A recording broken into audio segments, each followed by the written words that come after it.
Bueno, buenos días a todos. Primero, muchas gracias por invitarme a venir y muchas gracias por estar aquí. Yo soy Marta Beltrán, soy profesora e investigadora en la Universidad Rey Juan Carlos. Y bueno, os he dejado ahí tanto mi email como mi cuenta de Twitter. Estoy en Google, en LinkedIn, me podéis buscar si me necesitáis localizar para comentar cualquier cosa, para preguntarme cualquier cosa o para lo que necesitéis. La idea del ratito que tenemos ahora es haceros una introducción a Internet of Things. Como otras muchas tecnologías de hoy en día y como muchos de los nuevos paradigmas, es algo que aparece todos los días en los medios, que escuchamos todos los días en las noticias, que a mucha gente no se le cae de la boca, pero que en muchos casos no sabríamos definir. Si nos preguntan qué es exactamente Internet of Things, pues aunque sea un grupo de palabras que usamos juntas muy a menudo hoy en día, no sabemos decir qué es Internet of Things. En muchos casos no se sabe exactamente qué implica, qué tipo de tecnologías, qué tipo de modelos de negocio. O sea que la idea de este rato que tengo aquí con vosotros es explicaros qué es, cuál es la arquitectura que tiene por debajo y centrarme en los retos más importantes y en las oportunidades también más importantes que en principio parece que este nuevo paradigma nos ofrece. Empezamos por una pequeña introducción, aunque más o menos esto sí que lo conocemos todos. Cuando hablamos de Internet of Things, estamos hablando del Internet de las cosas y estamos pensando en que la tecnología se ha abaratado tanto que es muy sencillo y muy barato y muy poco costoso introducir en los objetos cotidianos, en las cosas, capacidad de cómputo, capacidad de memoria, capacidad de almacenamiento y capacidad de conexión. De manera que podemos plantearnos tener unas deportivas con un pequeño chip incorporado, de manera que cuando salgamos a correr estén enviando información, pues a lo mejor algún tipo de wearable, acerca de lo que hacemos con nuestra pisada, de las distancias que recorremos y demás. También es fácil incluir este tipo de pequeños chips baratos, de poco coste, robustos, en electrodomésticos. También lo podemos pensar aplicado a la gestión de ciudades, a la gestión de flotas de transporte. Es decir, la capacidad de empotrar en la realidad física procesadores sencillos, controladores sencillos, sensores sencillos, nos da este mundo del Internet de las cosas. Podemos conectar objetos. Hace un tiempo esto no era planteable porque nos quedábamos sin direcciones IP, ¿de acuerdo? Bastante que teníamos con darle una dirección IP a todos los ordenadores, tabletas, móviles que estamos conectando a Internet hoy en día. Pero se pasa de IP versión 4 a IP versión 6, eso hace que tengamos muchas más direcciones IP disponibles y nos podemos empezar a plantear conectar, además de ordenadores o televisores o teléfonos o tabletas, otro tipo de dispositivos a Internet, cada uno con su propia dirección IP y con su autonomía para estar conectado a través de Internet. En sí mismo, este mundo del Internet de las cosas no tiene mucho valor. Es decir, tener unas zapatillas de deporte o una lavadora o un semáforo conectado a Internet, per se, no aporta nada. La idea es utilizar esa capacidad de cómputo, de memoria, de almacenamiento, de conectividad, al fin y al cabo, de los objetos cotidianos para aportar algún tipo de valor, para resolver algún tipo de problema. Cada uno ha planteado esto de una manera diferente. Yo os he puesto aquí la visión de IBM, pero bueno, más o menos la de todo el mundo se parece, aunque se utilizan palabras un poco distintas. No deja de ser marketing en muchos casos. La idea sería instrumentar la realidad física. Esa instrumentación nos permite que haya una interconexión entre objetos cotidianos, normalmente, entre cosas, y eso nos permite tener una capacidad de inteligencia para tomar decisiones. Fijaros que en Internet of Things, ahora lo hablaremos, siempre hay que acordarse de los dos flujos de información. Tenemos la realidad física llena de sensores que recogen información sobre lo que está pasando. Esa información sobre lo que pasa en el mundo va a ir subiendo por una serie de capas que ahora os enseño. En esas capas, en las más altas, se puede procesar toda esa información que se recoge del mundo físico y se puede entender lo que está pasando, se pueden hacer predicciones y se puede tener esta capacidad de inteligencia. Y después, lo importante es que podamos volver al mundo físico. Una vez que lo hemos comprendido, que hemos hecho predicciones, que sabemos lo que está pasando, lo que puede llegar a pasar, que tengamos la capacidad de volver para intentar controlarlo, para intentar cambiar la realidad. Muchas veces se nos olvida que tenemos esa doble dirección. Entonces, lo importante es recoger datos del mundo, de la realidad, subirlos, analizarlos, procesarlos, poder tomar decisiones inteligentes y después volver a bajar a la realidad y poder transformarla, poder controlarla y poder hacer cosas, modificarla de alguna manera. Esta figura ha circulado mucho últimamente, es bastante descriptiva de la evolución que ha sufrido la tecnología en los últimos años. La parte de abajo tiene más que ver con tecnologías, con fabricantes, con proveedores. Luego os hablaré de todo este mundo en Internet of Things, pero me interesa especialmente la parte de arriba, sobre todo desde la aparición de Internet, ¿de acuerdo? Y cómo ha habido una evolución de un Internet de contenidos, donde veíamos la web como un repositorio de información, donde podíamos hacer consultas. Luego ya entramos en Web 2.0 y podemos de alguna manera ya empezar a participar y a colaborar y a ser nosotros los creadores de contenidos, pero no deja de ser un repositorio de información, un poquito más interactivo, pero seguimos hablando del Internet de los contenidos, ¿de acuerdo? Luego pasamos al Internet de los servicios, cuando pasamos a Cloud Computing.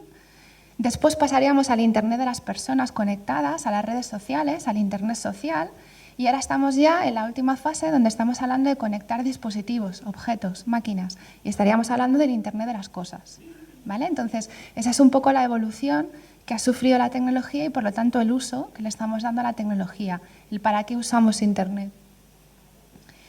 Hay un montón de adivinos y de bolas de cristal y de predicciones de hacia dónde va todo esto. He visto todo tipo de cifras. Me he quedado con estas, que son de Cisco y de Gartner, previsiones de lo que va a mover Internet of Things de aquí a unos años.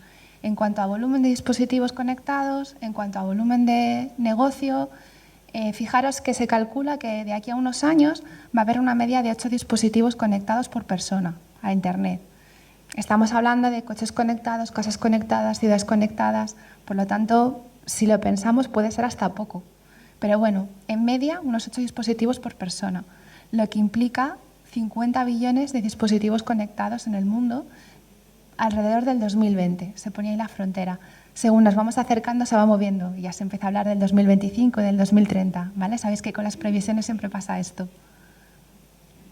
Por lo tanto, todo el mundo está de acuerdo en que es, bueno, de todo lo que viene, una de las grandes cosas, ¿de acuerdo? Que no hay que perder de vista y donde todavía queda muchísimo trabajo por hacer, como ahora os iré enseñando.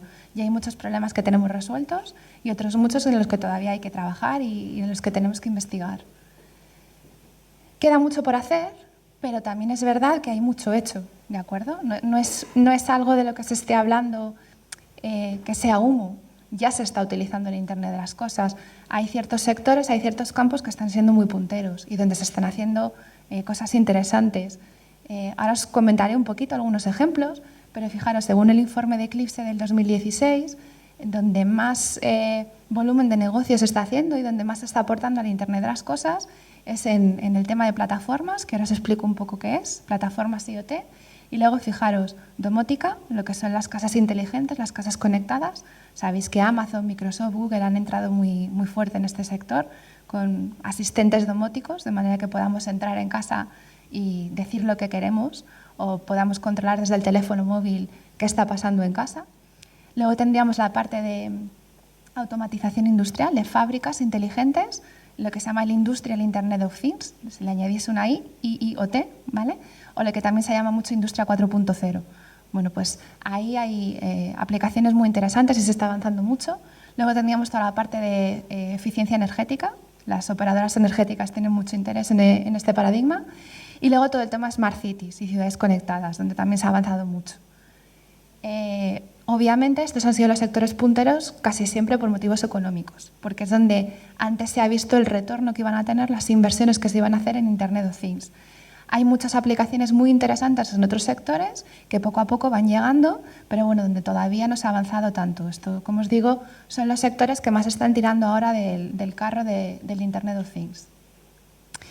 Y la idea es intentar estructuraros un poco de qué va todo esto, porque sabiendo ya de qué estamos hablando cuando hablamos del Internet de las cosas, sabiendo ya qué es el Internet of Things, es verdad que estamos hablando de conectar objetos en la realidad física entre sí, conectarlos a servicios, utilizar Internet, tomar decisiones inteligentes, procesar la información que recogemos, dar órdenes, y esto, como os podéis imaginar, involucra tecnologías muy distintas a niveles muy diferentes también unos de otros.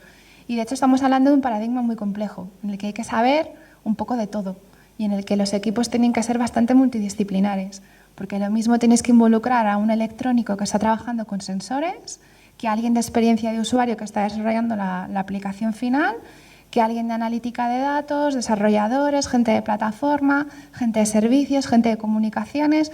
Es un mundo donde hay que tocar un poco de todos los palos. Hay un montón de arquitecturas de referencia para Internet of Things, las hay asépticas, las hay propuestas por fabricantes.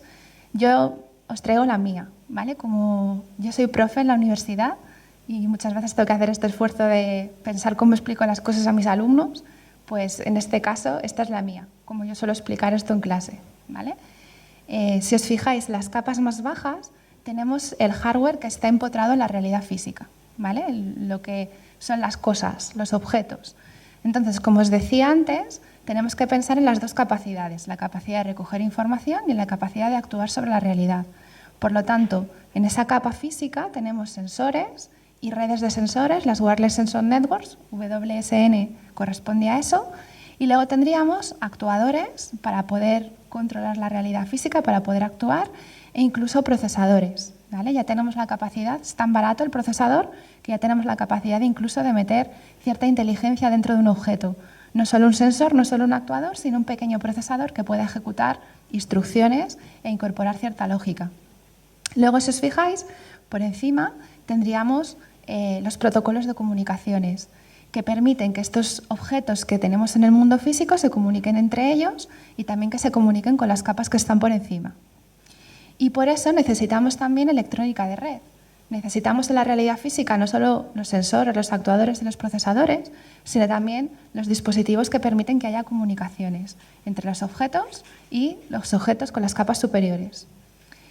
Por encima de estos protocolos de comunicaciones, que ahora os hablo un poco de ellos, tendríamos toda la parte de almacenamiento de la información, toda la parte de visualización, toda la parte de analítica, toda esa parte de persistencia y de inteligencia. Lo que os comentaba antes, que los objetos se conecten no nos da ningún valor, nos da valor si se conectan para algo. Entonces, toda esa capa de inteligencia sería la que tendríamos por encima.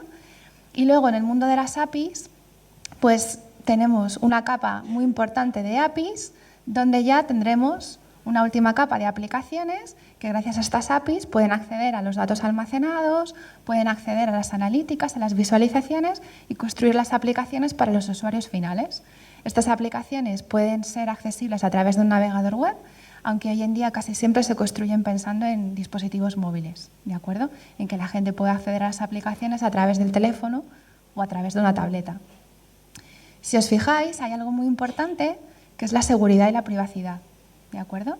Digo muy importante, aunque por desgracia todavía muy olvidado, luego os hablaré de esto, es algo muy importante en todas las capas, ¿de acuerdo? Estamos hablando de entornos muy distribuidos, geográficamente muy distribuidos, muy poco protegidos físicamente, que pueden llegar a ser críticos, porque estamos hablando de fábricas, de casas, de coches, estamos hablando de hospitales. Esto es crítico en seguridad y en privacidad y, como os digo, en todas las capas. No es lo mismo proteger un sensor en un semáforo que proteger una aplicación a través de la cual alguien puede chequear si su madre, que está enferma y que es muy mayor, se ha caído o no se ha caído en el baño. Pero tengo que proteger las dos cosas igualmente. Entonces, hay un esfuerzo muy importante, un montón de iniciativas en conseguir garantizar seguridad y privacidad con los niveles adecuados en todas las capas del Internet de las cosas. Ahí hay mucho trabajo por hacer. Fijaros, en esto que os acabo de enseñar os estoy hablando de la funcionalidad, ¿de acuerdo? Os he descrito las capas que componen el Internet de las cosas pensando sobre todo en la funcionalidad.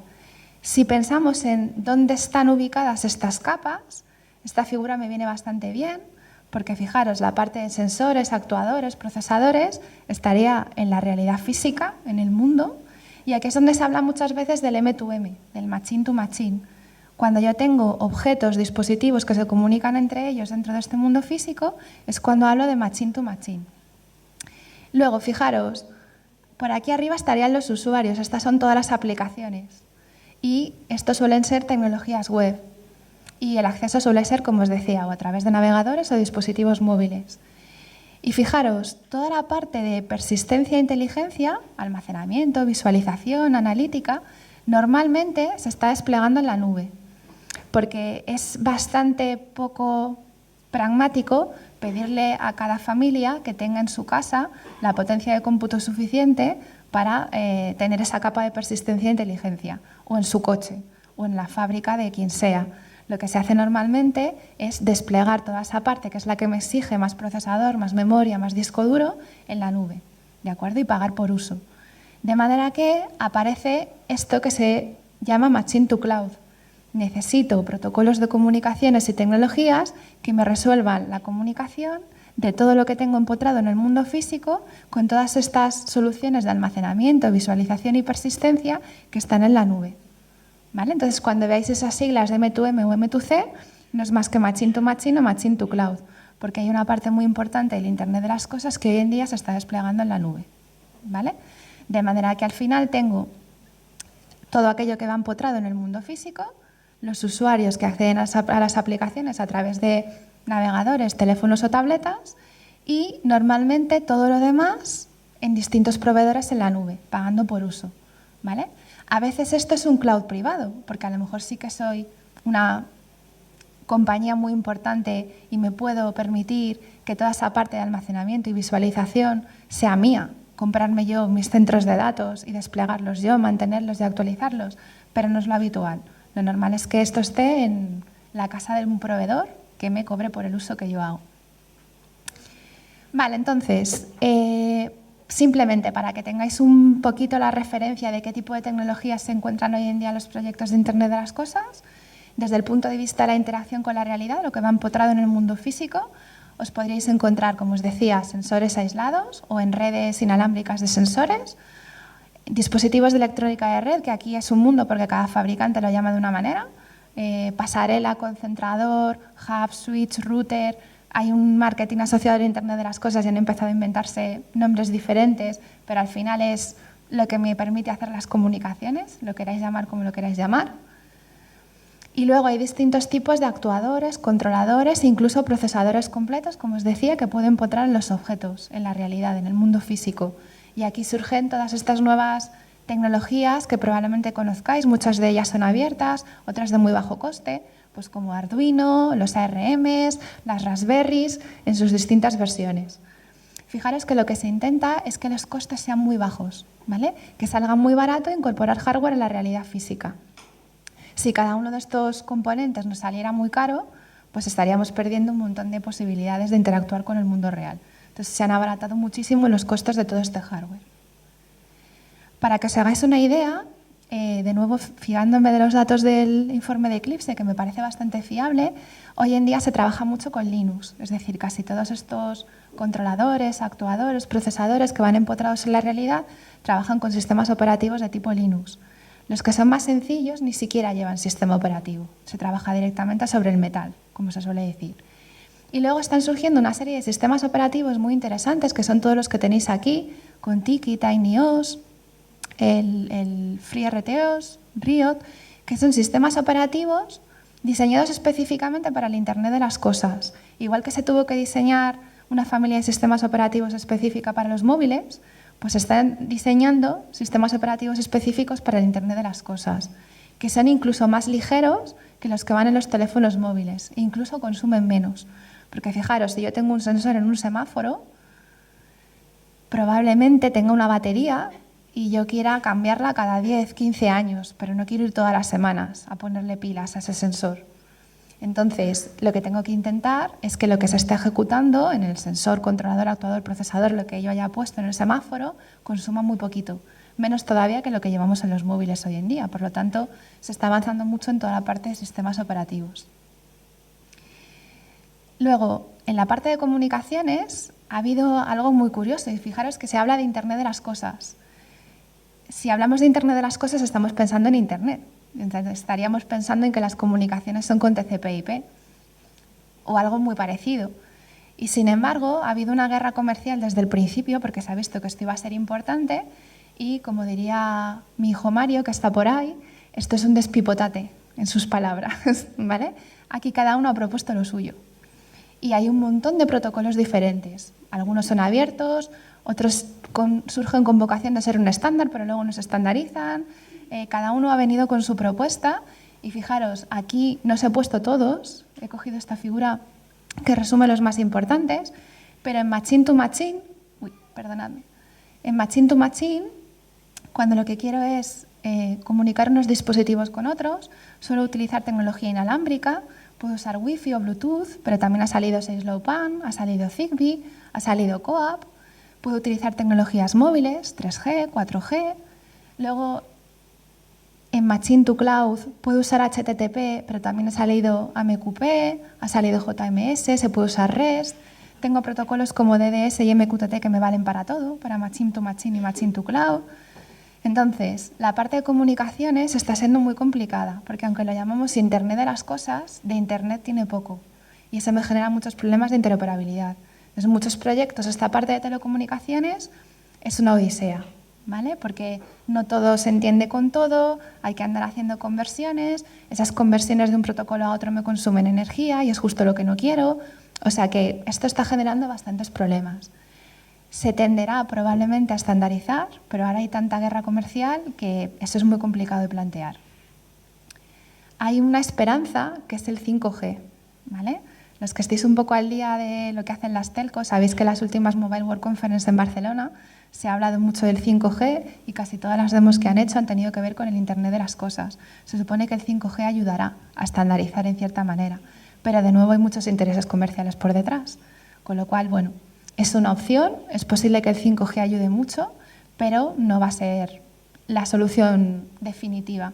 Entonces, cada vez se ven más pilotos, más demos, donde se resuelve mucha parte de las comunicaciones con este tipo de protocolos, pero esto todavía es incipiente y el 5G todavía no funciona. O sea que son pilotos, son pruebas, son demos.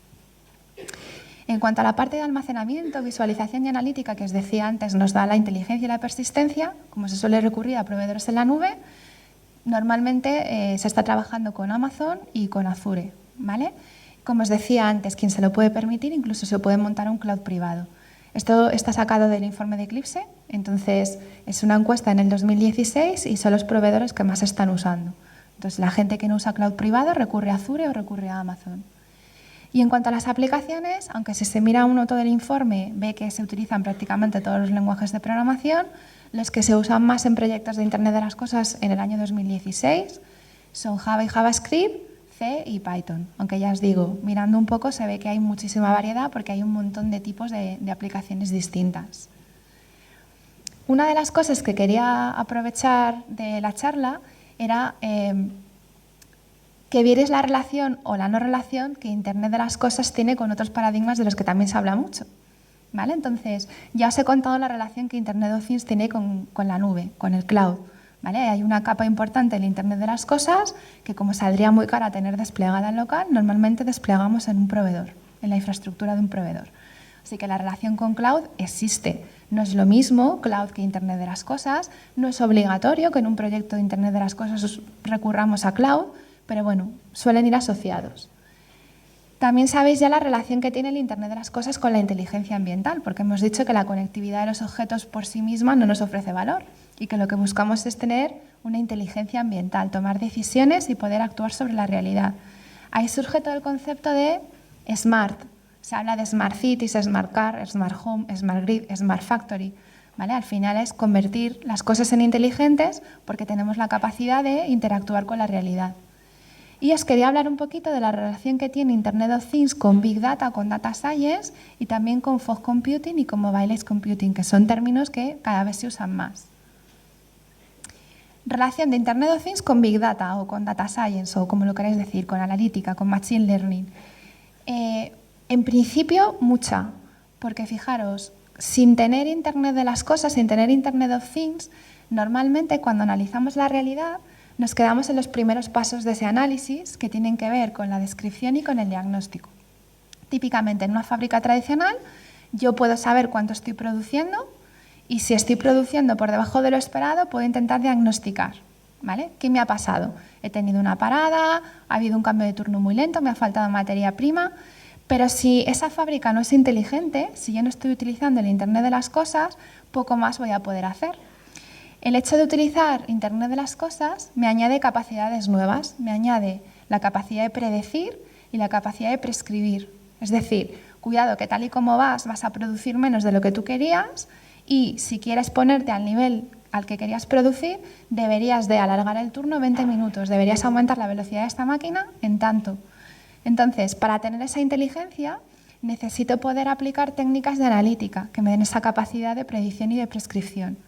El Internet de las cosas genera unos volúmenes de información gigantescos. Si yo tengo desplegados un montón de sensores en una ciudad, estoy recuperando un montón de datos por unidad de tiempo acerca de lo que pasa en mi ciudad. Si luego yo no tengo la capacidad de analizar esos datos de una manera correcta, de una manera adecuada, no voy a poder utilizarlos para tener la inteligencia que esperaba. O sea que hay mucha relación entre los dos paradigmas. No son lo mismo, pero están muy relacionados. En cuanto al fog computing, al edge computing, mobile edge computing, que empiezan a sonar también cada vez más, fijaros, la idea aquí es, si el Internet de las cosas se basa mucho en cloud, en la nube, lo que estoy haciendo es toda la información que los sensores recogen del mundo físico, de la realidad, tiene que subirse a un centro de datos con un protocolo Machine to Cloud que a saber dónde está. Imaginaros que mi Smart City es Madrid. Imaginaros que mi proveedor cloud es Amazon y el centro de datos está en Finlandia. Cada sensor en cada semáforo, en cada aparcamiento, va a enviar las informaciones, los datos, a ese centro de datos. Eso me puede generar problemas de latencia, porque esa información se tratará en Finlandia, se tomarán decisiones y tendrá que volver desde allí. Así que puedo tener problemas de latencia, puedo tener problemas de consumo de ancho de banda. Fijaros la cantidad de información que voy a mover desde Madrid hasta el centro de datos del proveedor. Incluso puedo tener problemas de seguridad y de privacidad. Oye, hay ciertos datos que son un poco críticos, no me apetece andar moviéndolos por la red hasta tan lejos, ¿vale? Entonces surgen paradigmas, fog es niebla en inglés. Se supone que son las nubes cerca de la Tierra, el cloud bajado al suelo, ¿vale? Y edge es borde, entonces es el cloud llevado al borde de la red. Entonces, ¿en qué estamos pensando? Pues estamos pensando en, entre los objetos inteligentes y mis centros de datos en la nube, que haya una capa o unas capas intermedias más cerquita de la realidad física, donde pueda dejar cierta parte del almacenamiento, de la inteligencia, de la persistencia, de la visualización, de manera que, trabajando con lo que se llaman microcentros de datos o infraestructura en el borde de la red, de nuevo aquí cada fabricante habla de una manera, lo que hago es cierta infraestructura que sí que está cerquita de la realidad física, me sirve para aquellas tareas donde la latencia es crítica y así no me tengo que ir muy lejos, para ciertas tareas donde mover tantos datos sería un consumo de ancho de banda enorme, o para ciertas tareas donde los datos son muy importantes, son muy críticos y no quiero llevármelos a un sitio que no controlo. Todo lo demás se sigue yendo al centro de datos de mi proveedor. Entonces, cuando se habla de edge computing, mobile edge computing, fog computing, estamos pensando en un híbrido. Es decir, ni me lo dejo todo en local cerca de la realidad porque eso es muy caro y hoy en día no es eficiente, voy a aprovecharme de los proveedores de la nube, pero no para todo, para una parte, ¿vale? Vamos a buscar un equilibrio. Así que, de nuevo, vais a escuchar mucho en los próximos meses hablar de ciertos paradigmas muy punteros constantemente, pues por lo menos que sepáis la relación con Internet of Things. Fog Computing surge sobre todo por las aplicaciones de Cloud Computing a Internet of Things, porque se ha visto que a veces no va bien, por tiempos, por anchos de banda, y entonces ha habido que adaptar un poco Cloud y evolucionarlo, ¿vale? Vale, entonces, sabiendo un poco de qué estamos hablando, y ya teniendo clara la arquitectura y el tipo de tecnología que manejamos y dónde está cada cosa, lo que me falta por comentaros es qué retos se plantean y qué oportunidades se plantean, ¿vale? Sabiendo todo esto. La parte de retos a mí es la que más me gusta porque soy profe, pero también soy investigadora. Entonces, que haya retos y cosas que no se resuelven de manera fácil, pues a mí me encanta porque me da para estar entretenida un montón de horas. Esto es un puzzle, es un rompecabezas. Como os decía antes, Internet de las cosas, a nivel funcional y a nivel tecnológico, involucra capas muy diferentes entre sí, que plantean problemas muy diferentes.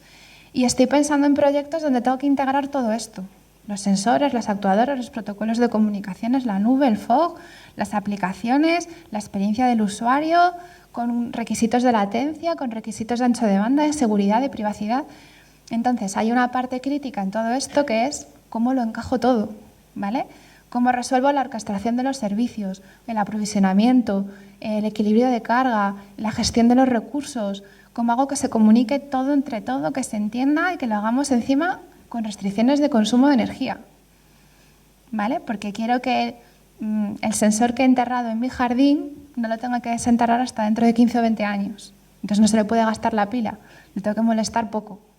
¿Vale? Entonces hay una parte muy importante que tiene que ver con todo esto que os comentaba, poder resolver esos problemas y donde todavía se está trabajando muchísimo.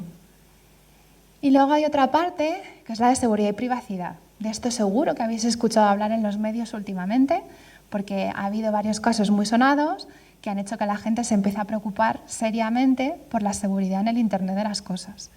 Esta viñeta salía hace unos meses en un sitio muy conocido, que son todo viñetas de humor tecnológico, hablando de las cosas y de los chantajes que las cosas nos van a hacer, ¿vale? Hace ya un par de años se habló del ataque del frigorífico, ¿vale? Porque se había visto que el origen de una campaña de spam con malware había sido un frigorífico. Y ya se ha empezado a hablar del ransomware a las cosas, es decir, cosas que se ven infectadas por malware que lo que hace es chantajear a los usuarios. Entonces, parece ciencia ficción, pero cada vez estamos más cerca de este tipo de escenarios. Daros cuenta de que estamos en un contexto donde nos hemos preocupado mucho por empotrar tecnología en la realidad física, tecnología que funcione y que sea barata, en muchos casos además con restricciones de consumo energético. Como os podéis imaginar, la capa de seguridad que se le ha dado a esa tecnología es o nula o muy pequeña, muy arcaica. Entonces nos encontramos con dispositivos que no están protegidos de ninguna manera, o que si lo están con una contraseña que es la misma para todos los modelos de ese fabricante y que está en Internet. Los protocolos de comunicaciones que os enseñaba antes, todos esos que existen, prácticamente ninguno tiene autenticación extremo a extremo, con lo cual se puede suplantar a un dispositivo, al usuario que habla con el dispositivo. Las actualizaciones no se comprueba desde dónde se hacen. Entonces, hay una parte muy importante de trabajo de aquí en adelante que tiene que ver con la seguridad y con la privacidad. Y fijaros, ya no solo con proteger el Internet de las cosas, sino con protegernos los demás del Internet de las cosas. Sabéis que en el ataque que hubo a finales del año pasado en Internet, que se cayó un servicio de DNS y por lo tanto un montón de medios de comunicación, páginas web, redes sociales, proveedores que dependían de ese proveedor de DNS, se vio que la bot que había lanzado el ataque de negación de servicio estaba formada por cámaras web, webcams, ¿vale? Se ha visto que cuando se ha dejado ahora a los países nórdicos sin calefacción, pues el ataque se había construido también desde dispositivos muy sencillos del Internet de las cosas. Entonces, que no estén protegidos es malo para los propios proyectos, pero también es malo para Internet en general, porque se pueden usar esos dispositivos mal protegidos como plataformas para construir ataques muy potentes, porque son millones de dispositivos, ¿vale? Y por último, oportunidades. Bueno, pues alrededor de Internet de las cosas está surgiendo un ecosistema gigantesco, probablemente demasiado grande. Esto se tendrá que estabilizar, ha habido un boom y poco a poco se irán ordenando las cosas. Fijaros, es bastante revolucionario el modelo de negocio que hay detrás del Internet de las cosas. Si uno le da vueltas a la cabeza, puede estar en muchos sitios. Tenemos capacidad de predecir, capacidad de prescribir, de actuar sobre la realidad, de adaptarnos con inteligencia ambiental a las necesidades que tienen los usuarios. Cuando veis estas siglas de OTA, es over the air, ¿vale? De actualizar los dispositivos de manera inalámbrica cuando veamos que necesitamos hacer esas actualizaciones. Esto ha generado una cadena de valor donde encontramos un montón de proveedores de distintas características asociados al Internet de las cosas. Los proveedores de los cacharritos, de los sensores, los actuadores, los controladores, los de los objetos inteligentes, Smart Things, sistemas operativos en muchos casos asociados a estas cosas, toda la parte de redes, comunicaciones, protocolos, los proveedores cloud, las plataformas, que ahora me centro en eso, las APIs, la integración, software, servicios, aplicaciones, incluso la parte de agregación de valor, experiencia de usuario y los propios usuarios, que en muchos casos, por recurrir a este tipo de aplicaciones, van a ahorrar dinero. Gasto menos energía, gasto menos combustible, mi fábrica es más eficiente, o sea que el propio usuario también tiene por ahí una ganancia económica. Para mí, la parte de plataforma IoT de aquí a 2 años va a ser la puntera, la parte fundamental. Os decía antes, tenemos un reto con la integración, con resolver el puzzle, con el rompecabezas. No podemos pedirle a alguien que está desarrollando una aplicación para asistir a ancianos o a alguien que está desarrollando una aplicación para que gastemos menos energía en casa que sepa de todo esto. Y al que nos pone los cacharritos en casa o en la casa de nuestro padre anciano tampoco. Entonces, todo el gap que queda en medio entre los cacharritos y el que desarrolla la aplicación lo está intentando resolver un proveedor de plataforma. Entonces, si os fijáis que se le pide a una plataforma IoT, pues que nos deje comunicar a los objetos entre sí y con la nube, gestionar los objetos, toda la parte de eventos, visualización, analítica, es decir, la parte de persistencia e inteligencia nos la tiene que facilitar mucho para que el que desarrolla la aplicación se pueda despreocupar de todos estos problemas y recurra a la plataforma y a través de APIs tenga los problemas resueltos, como ha pasado en otros campos, ¿vale? Fijaros, ahora mismo hay más de 200 plataformas IoT, ¿vale? Yo os he puesto 12 como ejemplos. Hay proveedores de plataforma, Microsoft, Google, Force, que se están basando al mundo IoT, pero luego hay gente que tradicionalmente estaba en el mundo de la automatización, de los sistemas MES, de los SCADA, plataformas de desarrollo, que se está pasando también al mundo IoT. Hay plataformas muy específicas que se especializan en resolver un problema concreto, entonces solo me resuelven las comunicaciones o solo me resuelven la analítica, pero hay otras plataformas muy completas que me intentan resolver todos los problemas. De manera que el proyecto de Internet of Things sea despliego los cacharritos, confío en la plataforma, desarrollo la aplicación directamente sobre la plataforma y la plataforma me resuelve prácticamente todos los problemas que me surgen. En España hay una bastante conocida, bastante buena, que se llama Carrots, zanahorias, ¿vale? Por si queréis echar un vistazo. Y esto es un resumen del ecosistema IoT en el 2016, ¿vale? Como os decía, quizá excesivo, pero aquí están todos los proveedores de cacharritos, de la parte hardware, lo que va a la realidad, al mundo físico. Estos de aquí en medio son los de plataforma y todos estos son los de aplicación.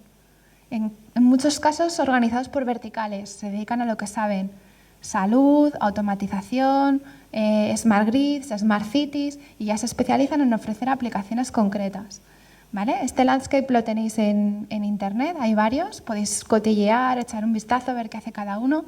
Conviene ubicarse porque si no, hoy en día esto es un lío. Entonces, uno dedica un rato y bueno, va viendo el tipo de proveedores que hay, lo que cada uno le ofrece. Al final hay una cosa muy interesante, ya con esto terminamos, y es que los proyectos de Internet of Things son tan complejos, incorporan tantos tipos de tecnologías diferentes, a tantos niveles, y hay tantos retos por resolver, que hay una cosa bonita de este mundillo, y es que la mayor parte de modelos de negocio que están surgiendo son colaborativos. Es decir, ni siquiera un Cisco, un IBM, alguien tan potente se puede plantear que pueda abarcar todas las capas del Internet de las cosas. Con lo cual, se están viendo muchos casos de ecosistemas muy colaborativos, en muchos casos incluso con hardware abierto, software abierto, comunidades muy activas que van añadiendo nuevos modelos de negocio que hace unos meses a lo mejor ni siquiera existían y que van aportando nuevas visiones, nuevas maneras de trabajar, con lo cual es un contexto muy activo donde se está evolucionando prácticamente todos los días y que en ese sentido es muy interesante, ¿vale? Y en principio, hasta aquí. Si me queréis preguntar cualquier cosa, estaré ahora un ratillo por aquí en el café, ahora, o si no, como tenéis mi contacto, pues me contactáis.